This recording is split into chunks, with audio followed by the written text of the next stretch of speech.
¿Sabes qué le preguntan tres ancianos a una hermana testigo de Jehová sobre su cama matrimonial cuando va a pedir un divorcio? Yo lo sé. Tengo 26 años. Me bautizaron a los 13. Me casé a los 18. Y a mediados de diciembre del año pasado me expulsaron por la única frase que dije esa noche en el cuarto de atrás del Salón del Reino. Llevo 4 meses fuera. Vivo sola en Monterrey. Y todavía no he encontrado las palabras para nombrar lo que pasó esa noche del 11 de noviembre, en una habitación sin ventanas, frente a 3 hombres con corbata, una caja de pañuelos precolocada y una tabla de madera color café apoyada sobre el regazo del hermano Ortega. Hoy las voy a buscar contigo. Voy a contarte por qué las novias testigo entran al matrimonio condenadas al fracaso desde antes de la noche de bodas. ¿Por qué la cabecería convierte la intimidad en un trámite? ¿Y qué le preguntan exactamente, palabra por palabra, los ancianos a una mujer cuando una pareja se rompe en una congregación? Voy a contarte la pregunta que hizo el hermano Ortega con la voz más suave que le había escuchado nunca. Voy a contarte la única palabra que respondí. Y voy a contarte por qué mi madre cruza la calle para evitarme ahora. No te pido que le des like al video. Te pido que te quedes conmigo este rato, que te quedes en ese cuarto de atrás conmigo, que dejes un comentario aunque sea una palabra, para que la próxima mujer que llegue aquí buscando entender lo que vivió en su propia congregación, encuentre tu voz junto a la mía. Quédate. Esto se cuenta mejor entre dos. El cuarto medía aproximadamente 4 metros por 4. Lo conocía desde que tenía 13 años, porque era el mismo cuarto donde se guardaban las cajas de revistas, La Atalaya y Despertad, antes de subirlas al carrito de literatura cada sábado a las 8 de la mañana. Antes había sido una bodega. Después le pusieron una mesa rectangular barnizada, 4 sillas plegables de las mismas que había en el salón principal, y le quitaron las cajas. Le pusieron un foco fluorescente al centro del techo, de esos largos, de luz blanca y zumbido bajito, el mismo zumbido que acompañó cada reunión entre semana de mi infancia. Y desde entonces, en la congregación León Norte, ese cuarto tenía un nombre nuevo que nadie pronunciaba en voz alta, pero todos sabían. Ahí se reunía el comité judicial. Esa noche del 11 de noviembre del año pasado, yo entré sola. Crucé la alfombra industrial gris del pasillo lateral. Pasé junto al carrito de literatura todavía con la pila de revistas del mes y empujé la puerta con la mano izquierda porque la derecha la tenía cerrada en un puño dentro del bolsillo del cardigan. Llevaba puesto un cardigan beige abotonado hasta arriba, falda gris a la rodilla, medias, zapatos cerrados de tacón bajo. La misma ropa que había llevado al estudio de la Atalaya cada domingo desde los 14 años. Hasta para pedir un divorcio una hermana testigo se viste como si fuera a la reunión, porque la reunión es lo único que sabes vestir. Ya estaban los 3 adentro. El hermano Ortega, 68 años, superintendente presidente, sentado al centro. A su derecha, el hermano Cervantes, 54 años, superintendente del servicio, con su libreta amarilla abierta y la pluma destapada. A su izquierda, el hermano Guzmán, 47 años, el más joven, el mejor amigo de Héctor, el que debió haberse excusado del comité judicial, pero no lo hizo. A todos los conocía desde niña. El hermano Ortega me había bautizado en el verano de 2012 en la Asamblea de Distrito de Pachuca. Había metido las manos en mi espalda y me había hundido en la alberca portátil mientras mi madre lloraba de orgullo en la grada. El hermano Cervantes le había dado discursos a mi padre durante 15 años. El hermano Guzmán había sido el padrino de la boda de Héctor y mía. Había estado en la mesa principal sirviéndonos el agua de Jamaica del banquete del sótano. Esos eran los 3 hombres que me iban a juzgar. Sobre la mesa, exactamente al frente del lugar donde me iba a sentar, había una caja de pañuelos Kleenex. Cuadrada, blanca, con una flor azul impresa en un costado. Precolocada antes de que yo llegara. Precolocada quiere decir que ellos sabían lo que iban a hacerme antes de que yo cruzara la puerta. Me senté. La silla rechinó. Nadie dijo nada durante 15 segundos largos, y yo, que había entrado pidiendo un divorcio sin base bíblica de adulterio, me di cuenta en esos 15 segundos de que la pregunta no iba a ser sobre Héctor. Sobre el regazo del hermano Ortega había una tabla de madera color café. Un masonite estándar de los que venden en cualquier papelería del centro de León. Encima, sujeta con un clip metálico, una libreta amarilla. Y debajo de la libreta amarilla, asomando apenas una pulgada, las hojas mecanografiadas de un cuestionario que yo no debía ver, pero que vi. Sabía de dónde venía. Venía del manual confidencial de ancianos que llaman Pastoreen el rebaño de Dios, el manual que ningún publicador común puede tocar, ningún siervo ministerial hojea, ninguna esposa lee, solo los ancianos. Y esa noche, ese cuestionario, escrito por hombres que yo nunca había visto, en oficinas que yo nunca había pisado, iba a decidir si yo seguía siendo hija de mi madre. Antes de empezar, el hermano Ortega hizo una oración. Cerré los ojos por costumbre, no por fe. Pidió que Jehová guiara la conversación con Espíritu Santo, que diera discernimiento al rebaño, que protegiera la santidad del matrimonio cristiano.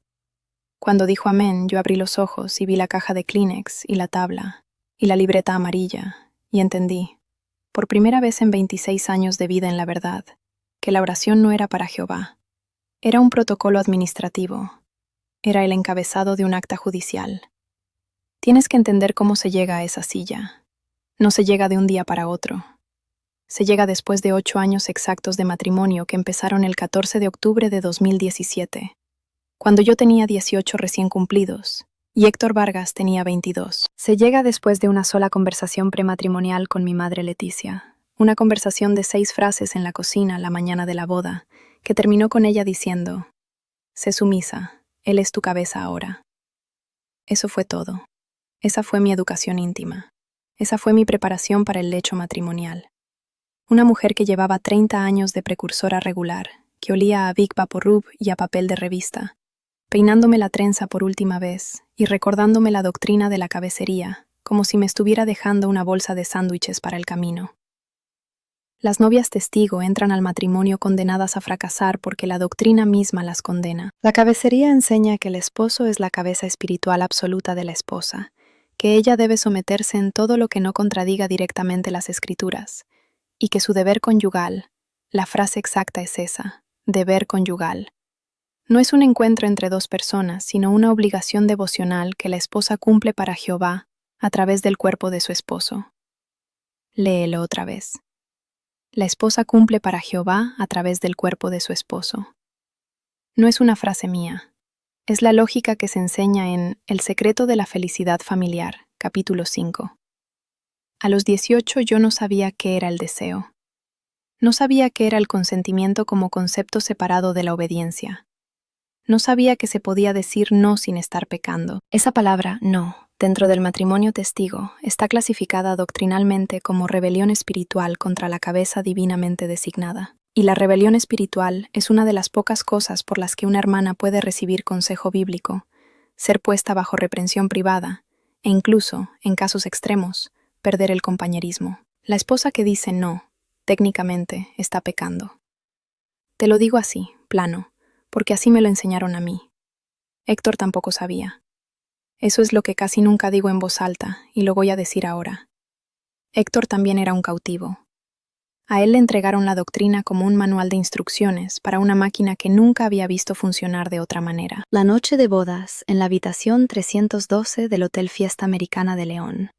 Ambos vírgenes, ambos sin manual, ambos con el mismo libro tapa dura rosa metido en la maleta. El secreto de la felicidad familiar.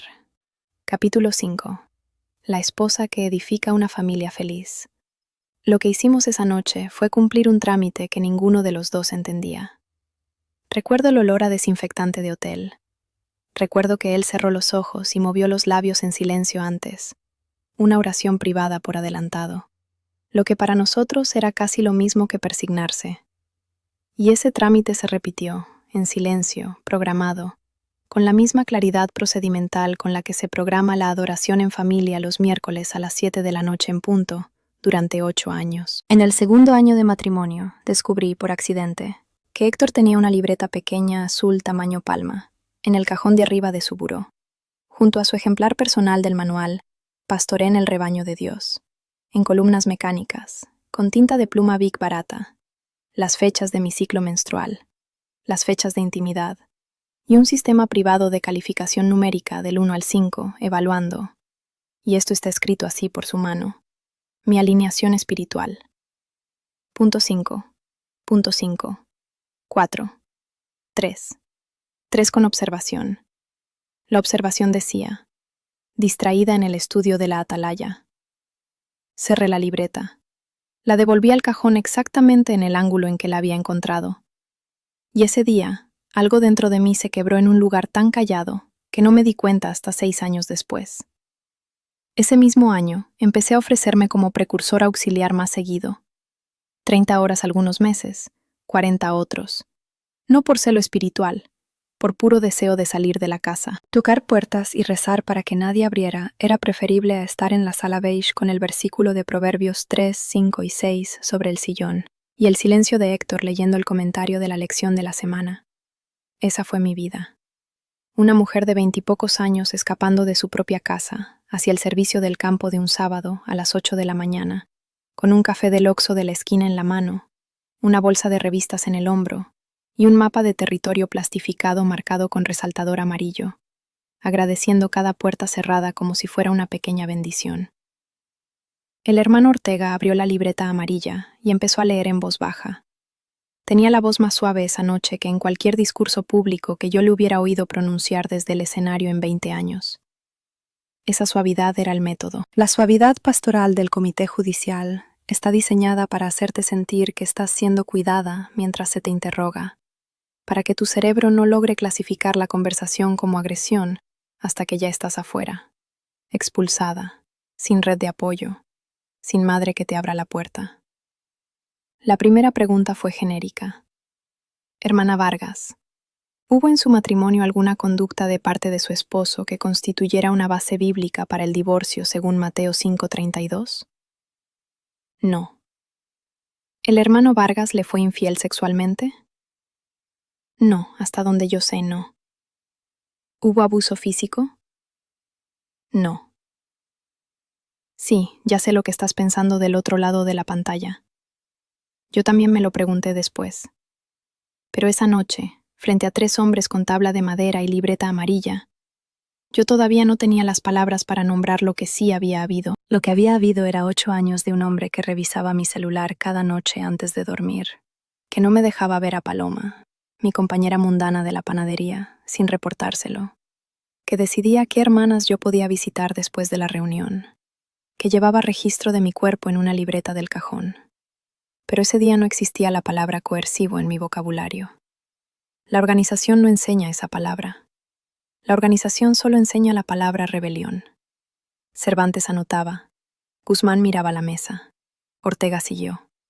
¿Cuántas veces se reunió con ancianos para consejería previa? 3. ¿Qué consejo recibió? Que orara más, que se sometiera más, que esperara en Jehová. Y entonces el hermano Ortega levantó la cabeza, la dio la tabla de madera 2 centímetros para que la libreta amarilla quedara mejor iluminada, y me hizo la pregunta exacta que llevo 4 meses tratando de olvidar, y que no se va. Hermana Vargas, ¿siempre cumplió usted su deber conyugal con su esposo? Tenía 68 años. Era abuelo de 6 nietos. Estaba leyendo un cuestionario mecanografiado por hombres que viven en Warwick, Nueva York. Miembros del cuerpo gobernante, que no me han visto nunca, que no saben que existo. Y desde una oficina de un piso 12 del otro lado del continente, esos hombres habían escrito esa pregunta, para que un señor de 68 años con voz de abuelo me la hiciera a mí, a los 26, en un cuarto de 4x4 en León, Guanajuato, un martes por la noche. La caja de pañuelos seguía en la mesa. No la toqué. Yo tenía 2 opciones. La opción 1, mentir. Decir que sí. Salir con una reprensión privada, quizás, si tenía suerte. Recuperar a mi madre. Recuperar a mis sobrinos. Volver a oler a Vic Vaporub los domingos. La opción 2, decir la verdad. Que durante 8 años, en muchísimas noches, había cerrado los ojos y había pensado en la lista del súper, para no pensar en lo que mi cuerpo estaba haciendo, que había llorado en silencio en el baño después, varias veces, suficientes veces como para que ya no las pudiera contar, que en algún momento del 4.º año había empezado a fingir mi ciclo menstrual, a trazarlo unos días en la libreta de Héctor, para tener 3 noches al mes en las que no se me exigiera nada. En el silencio antes de mi respuesta, pensé en Paloma. No sé por qué. No era una imagen, era una sensación. La sensación de estar en la trastienda de la panadería en León una tarde de verano, harina en los antebrazos, una charola tibia de hogazas entre nosotras, y Paloma preguntándome, sin saber lo que estaba detonando, si alguna vez yo llegaba a elegir algo solo porque me hacía feliz a mí. Esa sensación llegó al cuarto del comité judicial y se sentó conmigo en la silla. Lo dije en una sola palabra. Una palabra. No. El hermano Cervantes dejó de escribir por 2 segundos enteros. El hermano Guzmán por fin levantó los ojos de la mesa y los volvió a bajar. El hermano Ortega cerró la libreta amarilla con cuidado, con esa misma suavidad pastoral, y dijo: «Hermana, eso es suficiente». La reunión duró 22 minutos más. Me preguntaron si mostraba arrepentimiento.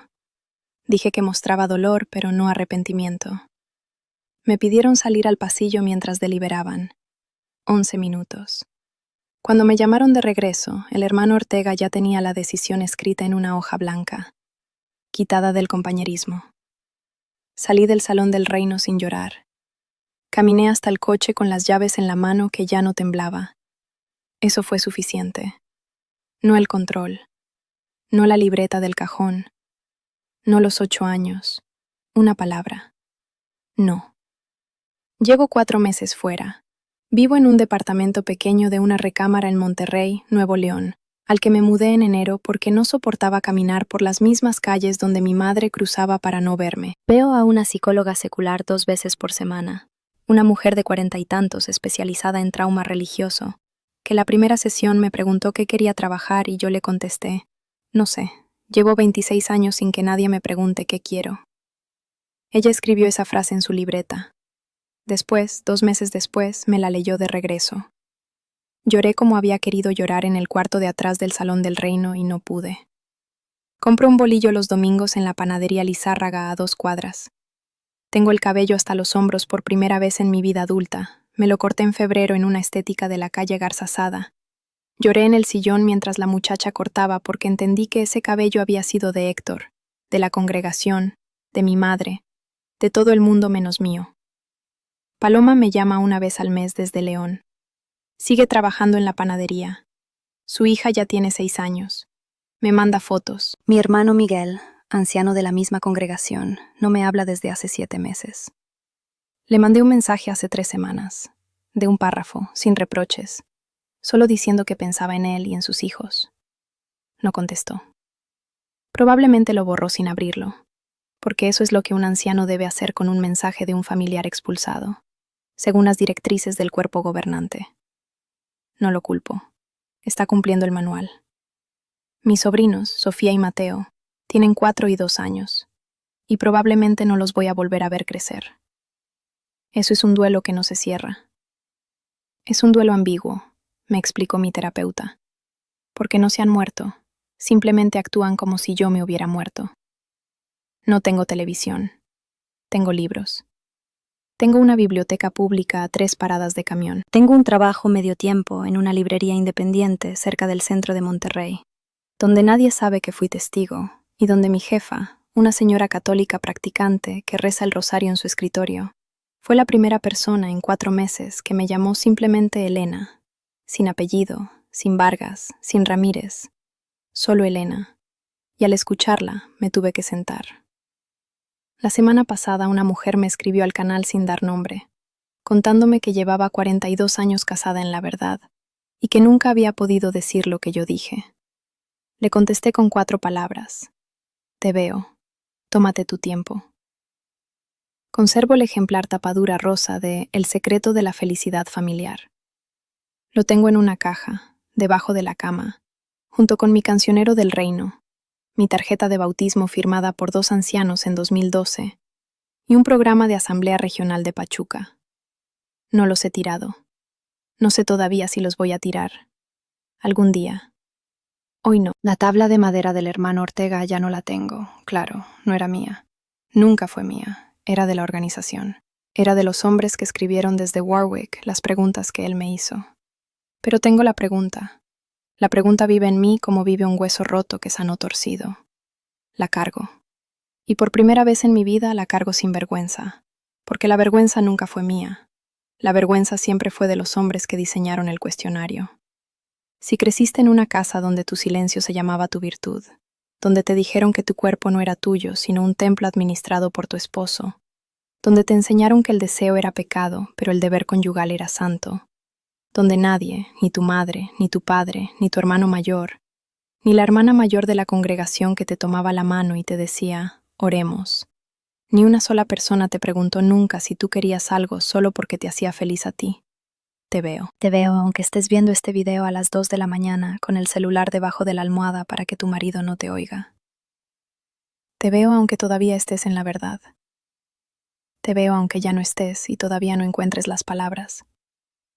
Me tomó 26 años encontrar la mía. Me tomó 3 hombres y una tabla de madera y una caja de pañuelos precolocada para que mi cuerpo dijera al fin la palabra que mi mente todavía no se atrevía a pensar. No. Esa palabra me costó a mi madre, me costó a mi padre, me costó a mis sobrinos, me costó la única red de apoyo que conocí en toda mi vida. Y aún así, aun con todo lo que me costó, te lo voy a decir suavecito, como una bendición, porque alguien tiene que decírtelo, y nadie me lo dijo a mí. La libertad duele menos que la obediencia. Te lo prometo.